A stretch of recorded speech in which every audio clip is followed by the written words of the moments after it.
உலகியல் ஜோதிடப்படி அடுத்த 15 நாட்கள் என்ன மாதிரியான விஷயங்கள்லாம் நிகழ இருக்கு? ஜப்பான் அந்த சார்ந்த விஷயங்கள்ல எரிமலை ஒன்று பிளாஸ்ட் ஆகும். பெரிய ஒரு எரிமலை குழம்பு வந்து அந்த பக்கம் இருக்கிற மக்களுக்கு வந்து கொஞ்சம் சில பாதிப்புகள் ஏற்படும். அதே மாதிரி அடுத்து ஒரு சிறு லாக்டவுன் 4 மாதங்களுக்கு இந்த பெட்ரோல் டீசல் தட்டுப்பாடு, இப்போ நான் என்ன சொன்ன மாதிரி நகை சம்பந்த விஷயங்களுக்கு ஒரு கட்டுப்பாடு, இதெல்லாம் மேலும் மேலும் அதிகரிக்கும். இது இப்போதைக்கு தீர போற வழி கிடையாது. ஸோ ஸ்கூல்ல கண்டிப்பா அடுத்தது ஆன்லைன் கிளாஸ் கொண்டு வருவாங்க. அடுத்த 15 நாட்கள் இந்த ஜாதக அமைப்பினருக்கெல்லாம் சாதகமா இருக்கும், இவங்கெல்லாம் கொஞ்சம் கவனமா இருக்கணும். சிம்ம ராசி சிம்ம லக்னக்காரர்கள் கவனமா இருக்கிறது நல்லது. அதுலயும் குறிப்பா இந்த பூர்ண நட்சத்திரக்காரர்களும் உத்திர நட்சத்திரக்காரர்களும் அடுத்த கொஞ்ச நாளைக்கு கவனமா இருக்கிறது மிக சிறப்பு. அதே மாதிரி கன்னி லக்னம் கன்னி ராசி சார்ந்தவங்களும் அடுத்த நாட்கள்ல வர நாட்கள்லாம் கவனமா இருக்கிறது நல்லது. இப்போ ஜோதிடர்கள்லாம் என்ன சொல்றாங்கன்னா, புதுசா ஒரு நோய் வர்றதுக்கான வாய்ப்புகள் இருக்கு. நோய் தொற்று வரும். நோய் தொற்று வந்தாலும் சினிமா துறையில் பரபரப்பான விஷயங்கள் எதிர்பார்க்கலாம். முக்கிய நடிகர் நடிகைகளுக்கு ஒரு அவமானமோ ஒரு கண்டமோ ஏற்படும்.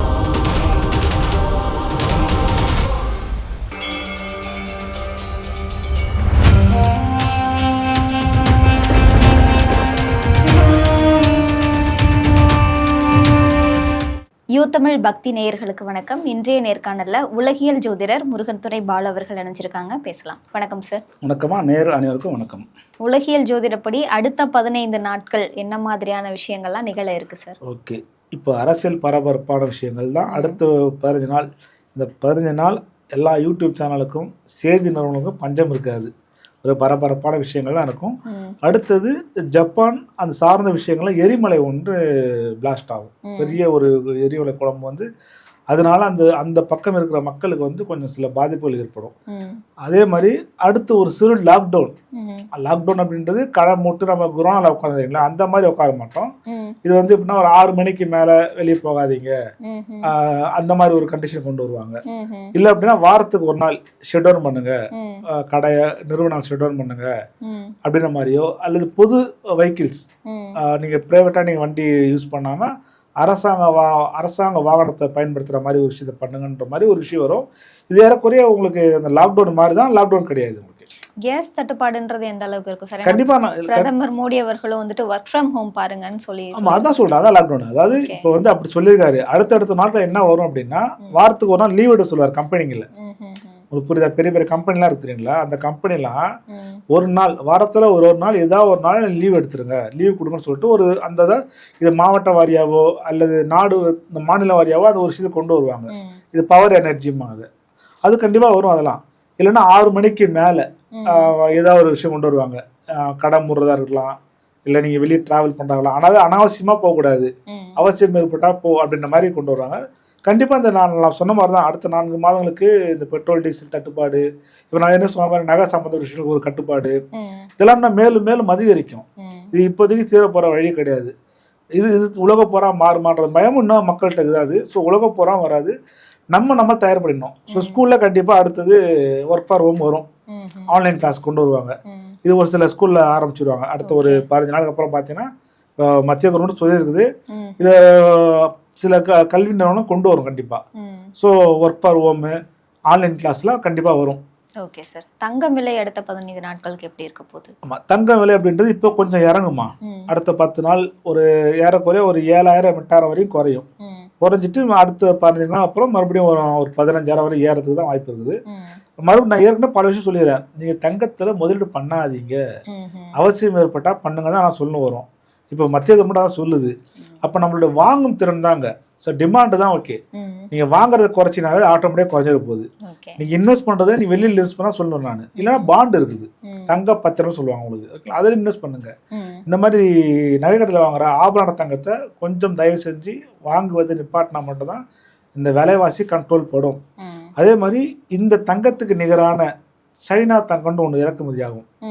இது எப்படின்னா, இப்போ நம்ம 8 கிராம் தங்கம் பயன்படுத்துறோம்ல, இது வந்து இந்த கிராம குறைப்பாங்க.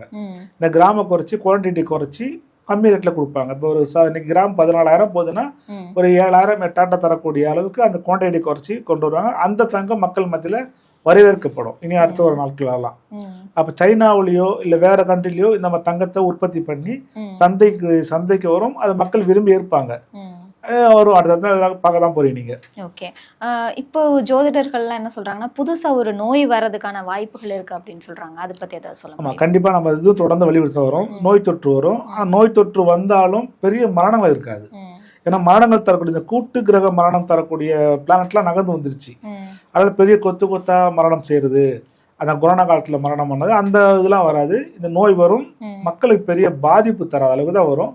அதை அப்பப்போ கண்ட்ரோல் பண்ணுவாங்க. இப்ப இந்த அம்ம நோய்கள் வரும். இப்ப இந்த சூரியன் செவ்வாய் சம்பந்தப்பட்ட கிரகங்கள் ராகு சம்பந்தப்படும் போது இந்த மாதிரி அம்மை நோய்கள்லாம் கொஞ்சம் வரும். அது மட்டும் தான் வரும். மற்றபடி பெரிய நோய் தொற்று வந்து பேண்டமிக் மாதிரிலாம் வரதுக்கு இப்போ சான்சஸ் இல்லை. ஓகே, இப்போ அடுத்த 15 நாட்கள் இந்த ஜாதக அமைப்பினருக்கெல்லாம் சாதகமாக இருக்கும், இவங்கெல்லாம் கொஞ்சம் கவனமாக இருக்கணும்னா யார் யார்? ஓகே, அடுத்து கவனமாக இருக்க வேண்டியது முக்கியமான ராசி லக்னம் அப்படின்னு பார்த்தீங்கன்னா சிம்ம ராசி சிம்ம லக்னக்காரர்கள் கவனமாக இருக்கிறது நல்லது. அதுலேயும் குறிப்பாக இந்த பூர நட்சத்திரக்காரர்களும் உத்திர நட்சத்திரக்காரர்களும் அடுத்த கொஞ்ச நாளைக்கு கவனமாக இருக்கிறது மிக சிறப்பு. அதே மாதிரி கன்னி லக்னம் கன்னி ராசி சார்ந்தவங்களும் அடுத்த நாட்களில் வர நாட்கள்லாம் கவனமாக இருக்கிறது நல்லது. எந்த முடிவு எடுத்தாலும் ஒன்றுக்கு மேற்பட்டு யோசித்து உங்கள் குடும்ப உறுப்பினர்களையோ அல்லது நண்பர்களையோ கேட்டு முடிவெடுப்பது நல்லது. எடுத்தோம் கவுத்தன் முடிவு எடுத்தீங்கன்னா உங்களுக்கு அது பாதகமாக தான் முடியும். அதே மாதிரி நீங்கள் வேலை செய்கிற இடத்துலையும் திருதுப்புன்னு உங்களுக்கு வேலை பிடிக்கல, நான் வேலையை விட்டு போகிறேன்னு சொல்லிட்டு போனீங்கன்னா உங்களுக்கு வேலை அடுத்து கிடைப்பதும் அரிதாக இருக்கும். அதனால் இந்த 2 ராசி லக்கணக்காரங்களும் தற்சமயம் கவனமாக இருக்கக்கூடிய ஒரு 80% கவனமாக இருக்கக்கூடிய ராசிகளில் இது முதன்மையாக இருக்குது. இந்த ராசி லக்னம் வேற வச்சுக்கலாம்ல. ஹாப்பினஸ் அப்படின்னு பார்க்க போனீங்க அப்படின்னா யாருக்குன்னா கடகம் நம்பர் 1. இவங்களுக்கு ஹாப்பியான நியூஸுகள் தான் அடுத்தடுத்து நடக்குது. எல்லாமே நல்ல விஷயங்கள் நடக்கும். குடும்பமாக இருக்கட்டும், நண்பர்களாக இருக்கட்டும், தொழிலாக இருக்கட்டும், எல்லா இடத்துலையுமே ஒரு ஹாப்பினஸ் கொடுக்கக்கூடிய இந்த கடக ராசி கடக லக்கணக்காரர்களுக்கு நல்லாவே இருக்குது. அடுத்த ஒரு 15 நாள் ஒன்றும் நீங்கள் மனசு வருத்தப்படக்கூடிய அளவுக்கு ஒரு விஷயம் கிடையாது. இது வந்து தனிநபர் ஜாதகம் தான். இது பொது வாழ்க்கை உள்ளவங்களுக்கு கிடையாது. பொது வாழ்க்கை உள்ளவங்களுக்கு இந்த பலன் கிடையாது. தனிநபரான ஒரு குடும்பஸ்தான் வாழ்றவங்களுக்கு இந்த பலன் பொருந்தும். ஸோ இதில் ஃபர்ஸ்ட் வலிக்கிறது வந்து கடக ராசி கடக நல்லா இருக்குது. டேஞ்சர் அப்படின்னா சிம்மமும் கன்னியும் டேஞ்சர் இருக்குது. ஓகேங்களா? அதுக்கு அடுத்து பார்த்தீங்கன்னா உங்களுக்கு விருச்சிக ராசி சம்மந்தப்பட்டவங்க, விருச்சிக ராசி சம்மந்தப்பட்டவங்க தங்கள் குழந்தை சம்பந்த விஷயம் கவனமாக இருந்தாங்க. சரிங்களா? ஸோ மற்றபடி இவங்களுக்கு பெரிய பாதிப்பு இருக்காது. இவங்களுக்கு தான் மெயினாக கவனமாக இருக்கக்கூடிய ராசிகள். மற்றவங்க எல்லாமே ஆவரேஜாக போகும். ஒன்றும் பெருசாக மைனஸும் கிடையாது, லாஸும் கிடையாது. ஓகே, இப்போ அடுத்த 15 நாட்கள் தொழிலில் மந்தமாக இருக்குது, என்னோட தொழில் வந்து கொஞ்சம் டெவலப் ஆகணும் அப்படின்னா என்ன மாதிரியான விஷயங்கள் பண்ணலாம்? ஆமாம், இப்போ அடுத்த 15 நாள் வந்து தொழில் மந்தம் அல்லது வேற ஏதாவது தொழில் ஸ்டார்ட் பண்ணலாம், அதுக்கான முயற்சி பண்ணுறோம் அப்படின்னு நினச்சிங்கன்னா ராஜகாளி அம்மனை வழிபடுங்க. இது ராஜகாளி அம்மன் நேரடியாக கோயிலுக்கு போகிறது நல்லது. ஒருவேளை கோயிலுக்கு போக முடியல அப்படின்னா நீங்கள் இருந்த இடத்துல இருந்து தென்மேற்கு பார்த்து உட்கார்ந்து அவரை நினச்சி தியானம் பண்ணுங்க. அப்படி இல்லைன்னா வனதுர்க்கையும் போய் பாட்டுவாங்க. உங்களை அங்கேயும் போகும்னா அதே மாதிரி அந்த சைடு திசையில் உட்கார்ந்து அவங்களை நினச்சி நீ தியானம் பண்ணும்போது உங்களுக்கு அது உண்டான விஷயம் கிடைக்கும். அதாவது வேலை சம்பந்தப்பட்ட மந்தமும் தொழிலை அடுத்த நிலை கொண்டு போறதுன விஷயமும் நடக்கும். அடுத்த 15 நாள் மட்டும் இந்த பலன் உங்களுக்கு. அப்ப ராஜகாளியையும் வனதுர்க்கையும் வழிபடும் போது உங்களுக்கு ஒரு நல்லது நடக்கும். அதே மாதிரி இப்போ திருமணத்துக்காக நிறைய பேர் வெயிட் பண்ணிட்டு இருக்காங்க. திருமணம் குழந்தையா உங்களுடைய மகளுக்கோ மகனுக்கோ திருமணம் சார்ந்த விஷயங்கள் நீங்க முயற்சி பண்ணுவீங்க. எங்க போனாலும் ஒரே தடங்களா ஏற்படுது அப்படின்ற ஒரு மாதிரி ஒரு மனநிலை இருப்பாங்க, எங்க போனா நல்லா இருக்குன்னு. இதுக்கு என்னன்னா கருமாரி அம்மனை வழிபடும் சிறப்பு. அது என்னன்னா ஒரு வெள்ளிக்கிழமை கருமாரி அம்மனுக்கு பாலாபிஷேகம் உங்களால முடிஞ்சது ஒரு பாக்கெட் பாலோ இல்ல ஒரு 10 லிட்டர் பாலோ ஏதோ ஒரு விஷயம் வாங்கி கொடுத்துட்டு யாருக்கு வரன் பார்க்க போறீங்க, உங்க மகளுக்கோ மகனுக்கோ யாருக்கு வரன் பார்க்க போறீங்களோ அவங்க பேர்ல ஒரு அர்ச்சனை பண்ணீங்க. அர்ச்சனை பண்ணிட்டு ஒரு சந்தன காப்பு அலங்காரம் கொஞ்சம் பண்ணலாம் நீங்க. ஸோ இது 2ம் பண்ணுங்க. ஒன்று பாலாபிஷேகம் பண்றது, இல்லை சந்தன காப்பு அலங்காரம். இந்த கருமாரி அம்மன் பண்ணும்போது இந்த திருமணம் சம்பந்தப்பட்ட விஷயங்கள்ல ஒரு சுபம் நடக்கும் உங்களுக்கு. ஓகே சார், இப்போ சினிமா துறையில அடுத்த 15 நாட்களுக்கு ஏதாவது விஷயங்கள் நடக்கும்? சினிமா துறையில் பரபரப்பான விஷயங்கள் எதிர்பார்க்கலாம். முக்கிய நடிகர் நடிகளுக்கு ஒரு அவமானமோ ஒரு கண்டமோ ஏற்படும்.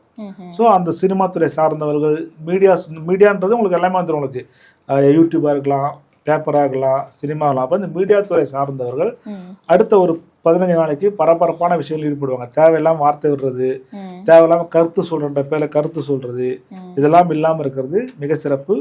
அவர்களை பற்றிய பரபரப்பான பேச்சுகளும் கண்டங்களும் அவமானங்களும் இந்த 3 துறை சார்ந்தவர்கள் கண்டிப்பா இருக்கு. ஜோதிடத்துறைக்கும் பொருந்தும் இது விதி. அப்ப ஜோதிடத்துறை இருக்கவங்களும் தங்கள் வார்த்தைகளை கனிவாக பயன்படுத்துவதும் தேவையில்லாம வார்த்தையை விடுவதும் இதெல்லாம் கவனமா இருந்துங்க. அது இந்த பில்லி சூனியம் பண்றது, அருள் வாக்கு சொல்றவங்க இவங்களாம் கொஞ்சம் கவனமா இருக்கிறது அடுத்த 15 நாளைக்கு சிறப்பு. Okay sir. இப்போ பெயர்கள் அடிப்படையில சொல்லுவீங்க அடுத்த 15 நாட்கள் இந்த பெயர்கள் கொண்டவங்களாம் கொஞ்சம் கவனமா இருக்கணும்னு. அடுத்த 15 நாள் சந்தோஷமான பெயர்கள் முதல்ல சொல்லிடலாம். லக்ஷ்மின்னு பேர் கொண்ட ஆளுகள், சுகுணான் பேர் கொண்ட ஆளுகள், ராஜான்னு பேர் கொண்ட ஆளுகள், குமரன் பேர் கொண்ட ஆளுகள், வேல் அப்படின்னு பேர் கொண்ட ஆளுகள், இவர்களெல்லாம் சந்தோஷமான விஷயங்கள் நடக்கும். ஸோ இவர்கள் எடுக்கிற முயற்சிகள், இவங்க எடுக்க போற முடிவுகள் எல்லாமே சுபமா இருக்கும். அதே மாதிரி கீர்த்தனா, சங்கீதா, ராஜு, ராஜேஷ் இந்த மாதிரி பேர் கொண்ட ஆளுகளுக்கும் அடுத்த 15 நாள் சந்தோஷமான விஷயங்கள், ஒரு நல்ல விஷயங்கள், அவங்க எடுக்கிற முடிவு எல்லாமே அவங்களுக்கு சாதகமாக போய் முடியும். கண்டிப்பா சார். ஜோதிடம் சார்ந்த நிறைய விஷயங்கள் பகிர்ந்திருக்கீங்க. நன்றி. நன்றிம்மா. அனைவருக்கும் முருகன் துணை.